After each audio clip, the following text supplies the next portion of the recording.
Hello, this is Julian with Coffee Reviews, and today we'll be reviewing the Karimikui Wash Process Kenya from Camber Coffee. And there's the bag right there. And Camber, based out of Bellingham, Washington, and this is a coffee roaster that has featured on this channel before, as they're one of our favorite coffee roasters in the state of Washington. But before we start discussing this coffee, I wanted to address a comment that we received from Think890, which requested that we maybe do a series of more accessible coffee roasters. And I kind of went back and looked at the numbers, and we have twice as many European reviews as we have American reviews so far this year, and we do our best to kind of balance those out, and it looks like we've skewed a little heavy towards the European roasters. So look for some more American coffee reviews coming up here in the near future. We were actually already working on this coffee in addition to a couple of other American coffee roasters by the time we received that comment. So hopefully things will get a little bit more balanced here and we can kind of refocus from that point going forward. But yeah, this coffee right here was one that definitely caught my interest. As I've said before, I really do enjoy reviewing Kenyan coffees because Kenyan coffees tend to be some of my least favorite. So if you can make me enjoy a Kenyan coffee, then I have a lot of really positive things to say about your coffee roaster and your business. So looking forward to discussing one from Camber. This right here is day 17 of this coffee.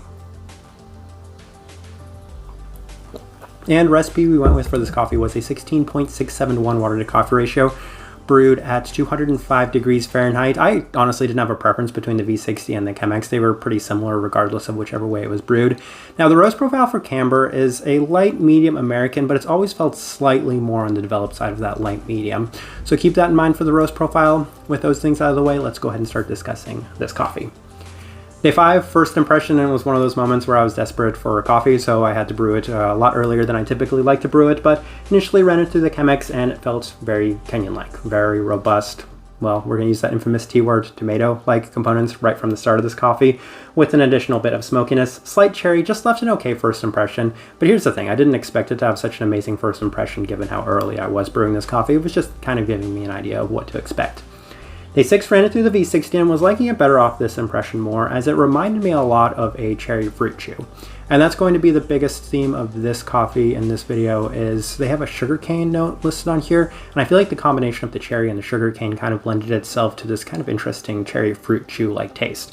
Did note on here that the Kenyan cherry is much different to the natural processed Colombian cherry, as that seems to be a lot more robust, as this one here seems to be a lot more actual berry-like.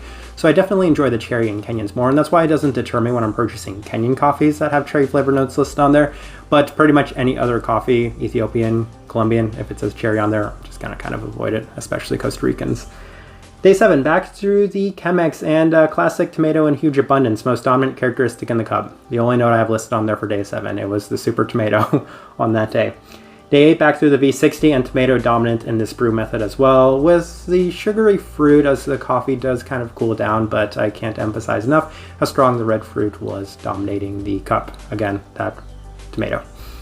Day 9, lowered the temperatures on the Chemex and was undecided whether the trade-off is worth it, because when you lower the temperatures, you lose out on a lot of the cherry candy sweetness, which is a little unfortunate because that part is actually quite enjoyable.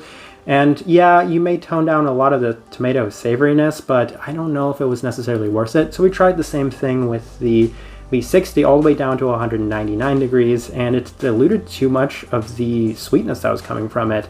It wasn't really worth the trade-off for me. So that's why I settled on higher temperatures, because yeah, it will come off as that super acidic tomato, which is one of my least favorite things, but I really liked the cherry flavor in it, so I would rather have some flavor, some negative flavor, and some positive flavor rather than just a relatively muted cup of coffee overall. Day 13 ran the coffee through the automatic coffee maker just to see if it was maybe better, and it was a little bit more structured that way. This one right here is made through the AeroPress, and it does cut down a little bit on the tomato-like components in this cup of coffee, but still, it doesn't have the same sort of robust cherry candy characteristics that I was really enjoying from either the V60 or the Chemex, so that's why I still just kind of enjoy it better through either of those two brew methods. But it was possibly the best day of the cup of coffee I'd had to that point on day 13, so there is some merit to maybe the automatic coffee maker as well.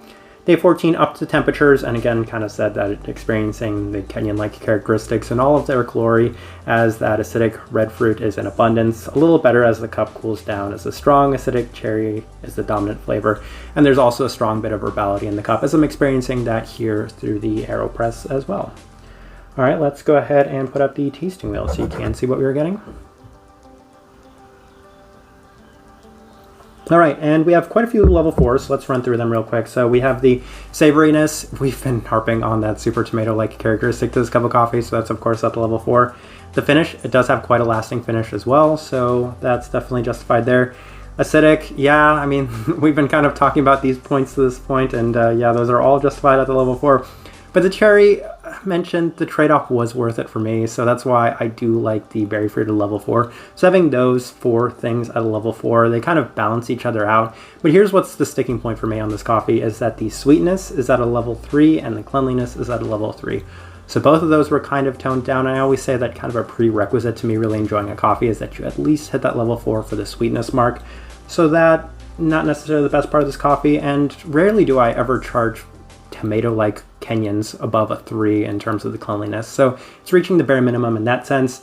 There's that classic Kenyan-like term, juicy. So yes, that's the body being there at a medium level, level 3. So florals, it's a little floral, I could say that. That slight bit of those red flowers that a lot of people describe, most specifically maybe a hibiscus sort of characteristic to it. Slight bit of spice, slight bit of salt.